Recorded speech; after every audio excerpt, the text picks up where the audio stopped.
Hi friends, welcome to Lead Developer. நம்ம போன வீடியோல CSS animations பத்தி பார்த்திருந்தோம். வீடியோ பார்க்காதவங்க லிங்க் நம்ம டிஸ்கிரிப்ஷன் பாக்ஸ்ல இருக்கு. போய் பார்த்துக்கோங்க. மறக்காம நம்ம சேனலை சப்ஸ்கிரைப் பண்ணுங்க. கூட இருக்க பெல் பட்டன் பிரஸ் பண்ணுங்க. நாம என்ன டாபிக் பார்க்க போறோம்னா அனிமேஷன்ல ஸ்லைடிங்கிற ஒரு கான்செப்ட் தான் பார்க்க போறோம். இப்போ ஸ்லைடின் அப்படினா என்னன்னா நாம இப்போ ஒரு வெப்சைட் ஏதாவது ஓபன் பண்றோம்னா அது ஒரு ஹெட்டிங் இல்ல ஏதாவது ஒரு கான்செப்ட் ஏதாவதுனா இப்போ ரைட் டு லெஃப்ட் மூவ் ஆகும் இல்லனா லெஃப்ட் டு ரைட் ஏதாவது மூவ் ஆகிறதுக்கு நம்ம யூஸ் பண்றது தான் இது ஸ்லைடின்ங்கற ஒரு அனிமேஷன் பாருங்க.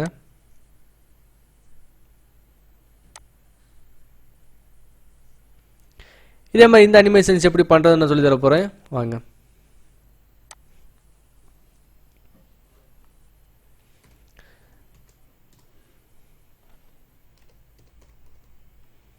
அனிமேஷன் டியூரேஷன் போடுங்க 3 செகண்ட். அதுக்கப்புறம் animation name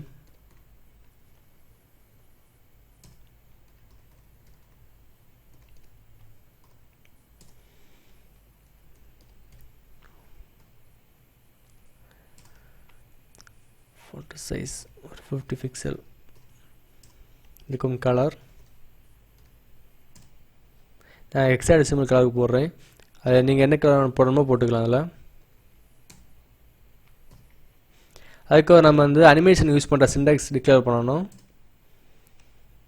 at keyframes.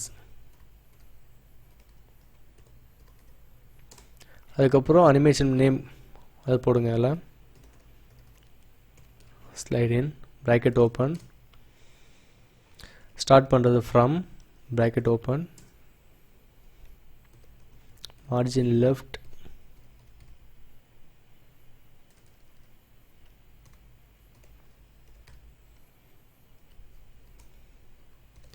100%. margin left இதுக்கு இப்போ நம்ம லெஃப்ட்ல இருந்தா மூவ் பண்றோம். அதனால லெஃப்ட்னு போட்டு ரைட் உங்க மூவ் பண்ணா ரைட் போட்டுக்கலாம். with 300%. அதுக்கு எங்க எண்ட் ஆகுறது அப்படி கொடுக்கணும். 2 bracket open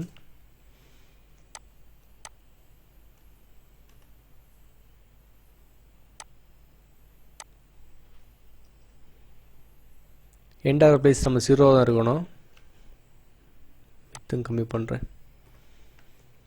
அவ்வளோதான். நம்ம இப்போ மேலே கொடுத்துருக்க ஐடியாக்கில் மென்ஷன் பண்ணணும்.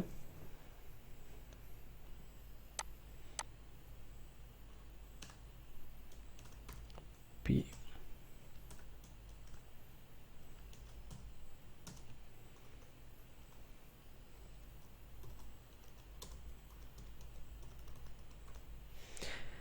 பாடி டேக்லோட பேக்ரவுண்ட் கலர் போட்டுக்கலாம்.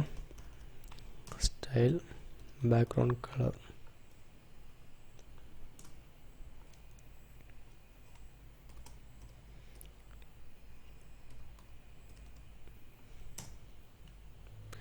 சேவ் பண்ணி ரன் பண்ணுங்க.